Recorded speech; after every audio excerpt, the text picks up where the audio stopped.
2007 ఒక మారుమూల గ్రామంలో పుట్టిన అమ్మాయి పొకోమేలియా అనే ఒక రేర్ డిజార్డర్తో పుట్టడం వల్ల తన రెండు చేతులు ఇంప్రూవ్ కాలేదు. అందరు పిల్లల్లాగానే ఆ అమ్మాయికి కూడా అందరితో కలిసి ఆడుకోవాలి, జీవితంలో ఏదైనా సాధించాలని ఒక బలమైన కోరిక ఉండేది.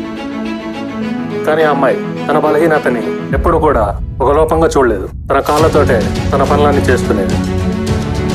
2019 ఒక ప్రోగ్రాంలో ఆ అమ్మాయి కూడా పాల్గొనడం జరిగింది. ఆ అమ్మాయికి ఉన్న పట్టుదలను చూసిన ఆ ఇండియన్ ఆర్మీ ఆఫీసర్ ఒక అతను తనకు సపోర్ట్గా నిలిచాడు. ఆ సపోర్ట్తో 2022 ఒలింపిక్స్ ఆర్చరీలో గోల్డ్ మెడల్ సాధించింది. 2023, 2024 ఏషియన్ పారా ఒలింపిక్స్లో గోల్డ్ మెడల్ సాధించింది.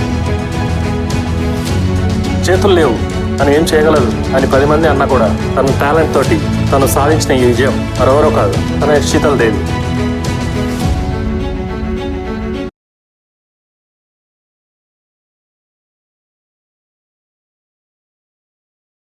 ఇలాంటి మరిన్ని ఇన్స్పైరింగ్ స్టోరీస్ కోసం ఇప్పుడే సబ్స్క్రైబ్ చేసుకోండి.